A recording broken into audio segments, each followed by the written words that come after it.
Ya, pada kali ini kita telah memasuki pertemuan ke-6 perkuliahan pengantar statistika dan analisis data.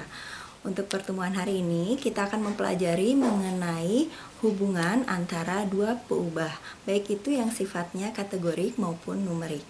Jadi, analisis dua peubah yang sifatnya kategori ini biasanya disebut sebagai asosiasi ya.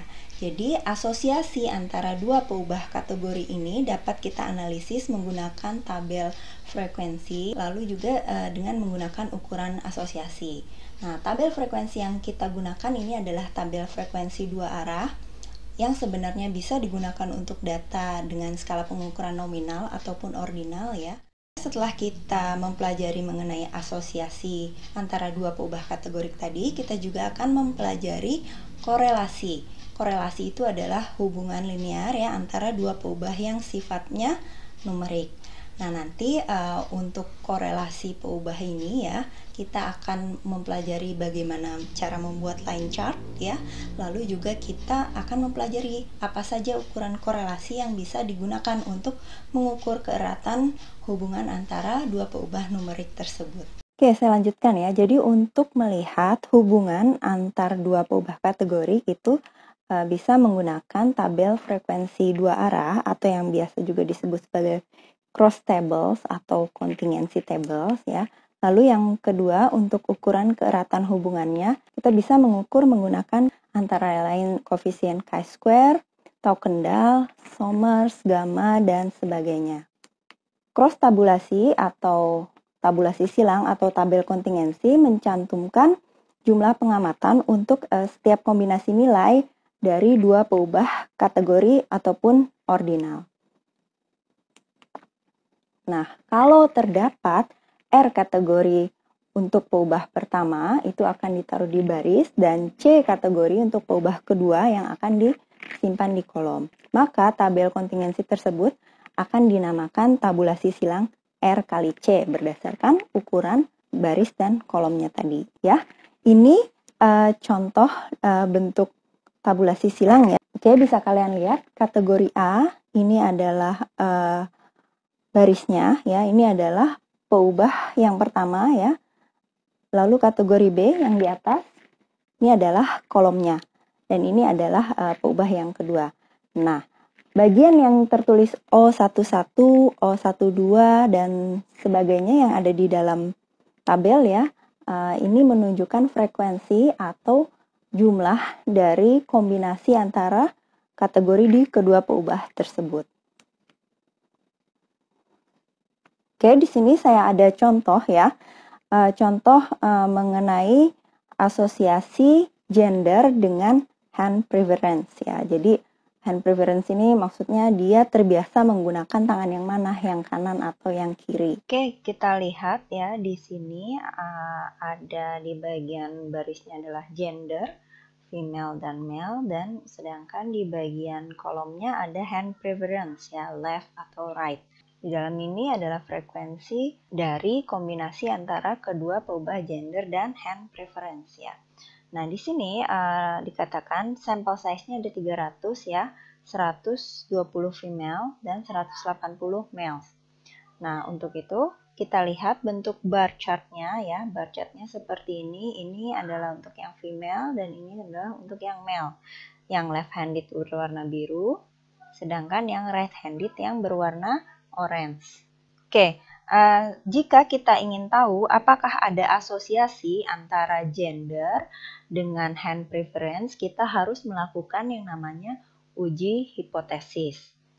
Ya, apa saja uji hipotesis ini tahapannya? Yang pertama, kita harus membuat atau menyusun hipotesis yang akan diuji. Ya, di sini untuk hipotesis yang akan diuji ada yang namanya hipotesis nol dan hipotesis alternatif ya.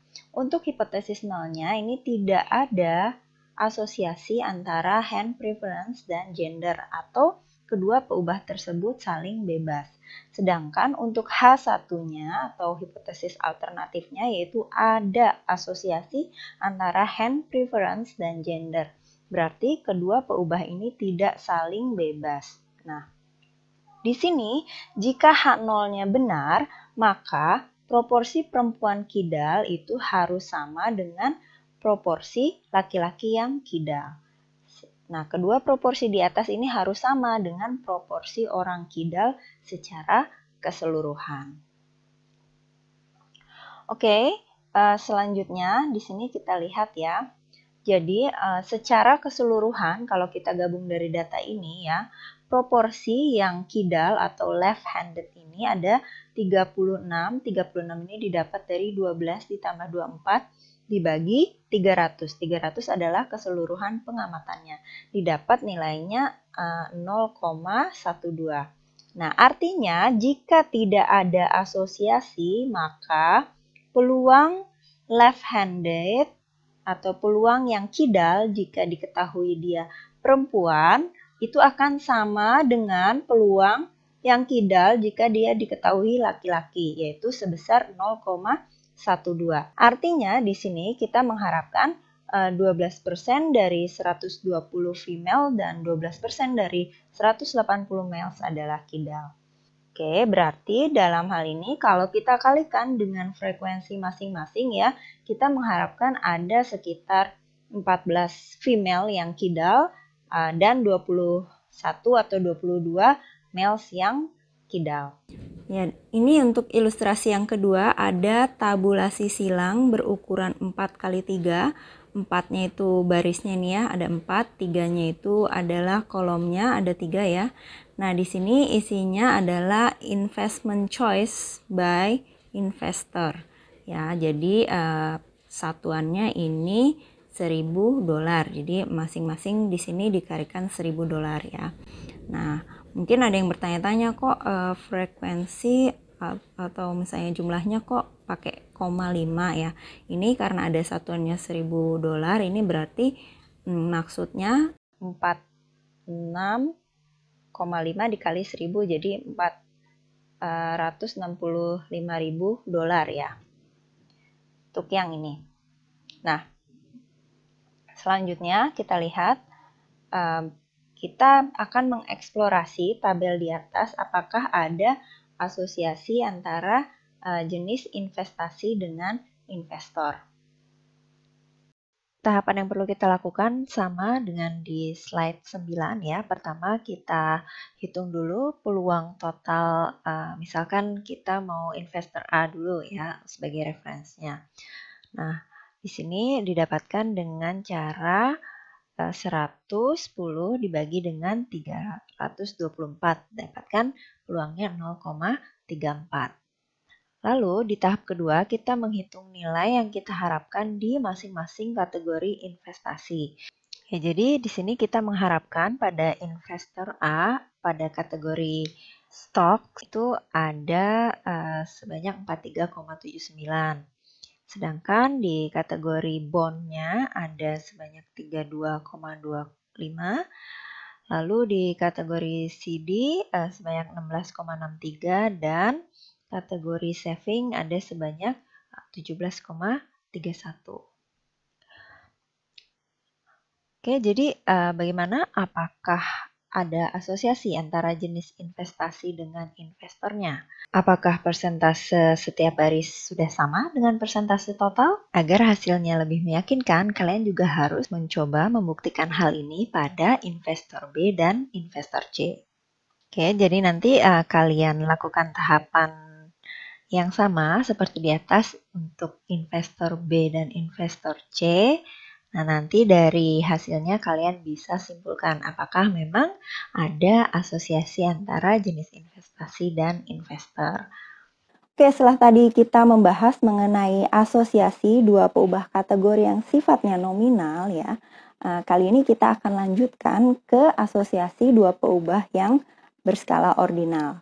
Ya, jadi kalau untuk skala nominal tadi biasanya kita pecahkan menggunakan tabel kontingensi, sedangkan untuk peubah yang berskala ordinal ini penanganannya sedikit berbeda. Jadi ada beberapa kejadian yang mungkin terjadi antar dua peubah kategorik yang berskala ordinal.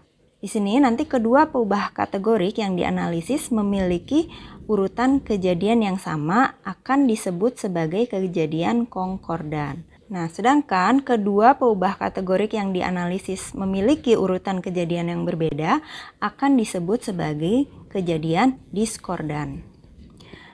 Kedua peubah kategorik yang dianalisis kejadiannya ini tidak berubah itu disebut sebagai ties. Jadi kejadian yang tidak berubah dapat terjadi di peubah kategorik pertama itu atau ties pada X, atau di peubah kategorik yang kedua ties pada Y. Nah, sekarang kita lihat cara menggunakan konkordan dan diskordan dari semua kemungkinan pasangan data ya. Oke, kalau X1 lebih besar dari X2 dan Y1 lebih besar dari Y2, atau X1 kurang dari X2 dan Y1 kurang dari Y2, maka pasangan 1, 2 ini dianggap sebagai konkordan yang selanjutnya akan kita lambangkan dengan P. Nah, sedangkan pasangan X1 yang lebih besar dari X2 dan Y1 yang kurang dari Y2, atau X1 yang kurang dari X2 dan Y1 yang lebih dari Y2, maka pasangan 1 dan 2 ini akan dianggap sebagai diskordan atau dilambangkan dengan Q. Oke, nah sedangkan jika X1 sama dengan X2 dan Y1 kurang dari Y2 atau Y1 lebih dari Y2, maka pasangan 1 ini disebut ties pada X. Ini nanti dilambangkan sebagai T1. Selanjutnya, jika Y1 sama dengan Y2 dan X1 kurang dari X2 atau X1-nya lebih dari X2, pasangan ini akan disebut sebagai ties pada Y atau dilambangkan sebagai T2. Oke, di sini kita lihat ada pasangan konkordan antara ideologi dan voting. Ya, jadi di ideologi ini ada 3 level ya, konservatif level pertama, yang kedua itu moderate, yang ketiga itu liberal. Sedangkan di peubah voting ada 3 level juga, yang pertama ini never, yang kedua sometimes, yang ketiga adalah often. Oke, nah di sini kita bandingkan antara kedua individu ya. Contoh nih ada individu A, dia ideologinya itu yang 1, sedangkan votingnya yang 1. Nah, untuk individu yang B, ideologinya 2, votingnya juga 2. Nah, artinya pasangan A dan B ini dianggap sebagai pasangan konkordan karena ideologi si B ini ya, skornya lebih besar daripada si A. Dan skor voting si B juga itu lebih besar dari skor si A. Nah, ini artinya sejalan ya. Oke, contoh nih berikut ini adalah pasangan konkordan juga ya. Ini di list atau didaftarkan semua pasangan konkordan ya. Jadi A11, B22. Lihatnya dari mana? Lihatnya di posisi yang A ini selalu lebih kecil daripada yang B, baik di X-nya atau di Y-nya.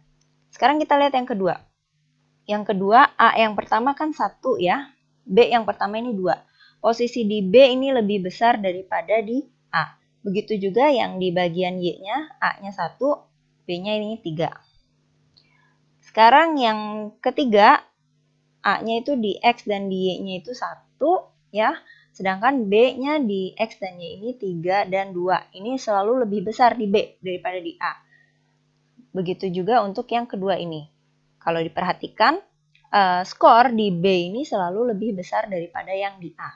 Nah, yang seperti inilah yang disebut sebagai pasangan konkordan. Nah, jadi pasangan konkordan ini konsisten dengan hubungan positif antara ideologi dan voting. Ya, dia selalu sesuai arahnya. Kita lanjut ya ke pasangan diskordan. Nah, ini adalah list atau daftar dari semua pasangan diskordan. Ya, perhatikan tadi kalau pasangan diskordan ya, si pasangan X-nya ini dari A itu dia lebih kecil dibandingkan B ya, sedangkan di Y-nya itu A-nya itu lebih besar daripada B. kita ambil contoh ya. Di sini yang tengah nih ya. A-nya ini 2 di X-nya ya. B-nya 3. Sedangkan di Y-nya A-nya 2, B-nya 1. Jadi konsisten dengan kondisi ini. Oke, berarti di sini pasangan diskordan konsisten dengan hubungan yang negatif antara ideologi dan voting. Ya, selanjutnya kita contoh bagaimana mengidentifikasi pasangan konkordan. Nah, ini dari data yang tadi ya, antara ideologi dengan voting ya. Ini ideologi, ini voting ya. Oke, kita lihat yang pertama ya. Kita cari pasangan konkordan untuk never. Never ini dan konservatif ya. Kita cari pasangan konkordan untuk never dan konservatif. Artinya posisi keduanya itu 1, 1. Oke. Nah, ini kan. Nah, berarti kita cari pasangan itu di B ya, yang X-nya atau Y-nya itu lebih besar dari 1. Ya. Nah, untuk X yang lebih besar dari 1 itu berarti ini kan di sometimes dan often. Sedangkan untuk yang Y lebih besar dari 1 adalah di moderate dan liberal. Berarti pertemuan antara kedua posisi tadi ada di sini. Yang angka yang merah ini. Nah, ini dia pasangan konkordannya. Berarti nanti kita cara menghitungnya adalah 80 dikali 70 ya, yang ini. Lalu 80 dikali 10, 80 dikali 20, dan 80 dikali 80. Ini nanti kita jumlahkan dapat nilainya 14.400. Berikutnya ini pasangan konkordan untuk never dan moderate. Berarti nanti kita harus cari ya posisi yang pasangannya itu di mana X-nya ini lebih besar dari 1 dan Y-nya itu lebih besar dari 2. X-nya tadi kan 1 ya, yang lebih besar dari 1 ini. Y-nya yang lebih besar dari 2 ini. Nah, berarti kita blok saja. Oke, kita dapat pertemuannya adalah di sini. Berarti pasangannya adalah 10 dikalikan 10 ya.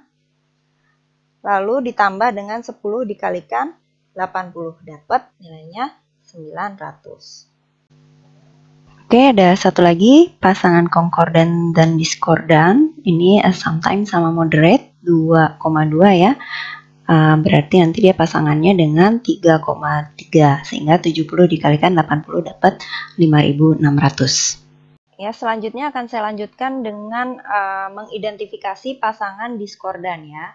Nah, di sini kita coba untuk often sama konservatif. Often kan berarti 3, konservatif itu 1 ya.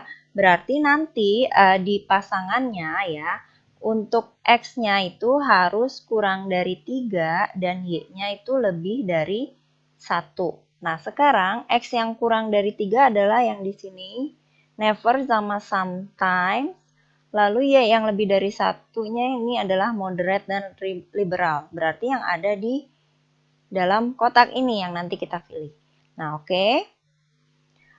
Nah, berarti di sini nanti 0 ya dikalikan 10 ditambah 0 dikalikan 10 ditambahkan 0 dikalikan 70 ditambahkan 0 dikalikan dengan 10. Sehingga didapat ini hasilnya 0. Oke, kita coba lagi ya mengidentifikasi pasangan diskordan. Nah, sekarang often dengan moderate. Often itu kan 3 ya. Moderate itu 2. Berarti nanti kita harus dapat pasangannya yang X-nya kurang dari 3 dan Y-nya itu lebih dari 2. X kurang dari 3 berarti ini never sama sometimes. Terus yang Y nya lebih dari 2, berarti ini yang liberal. Nah, kita dapat yang di kotak ini. Oke, berarti nanti menghitung diskordannya ini adalah 20 kali 10 ya, ditambah 20 kali 10 ya. Oke, kira-kira seperti itu ya caranya ya. Mudah-mudahan bisa dipahami.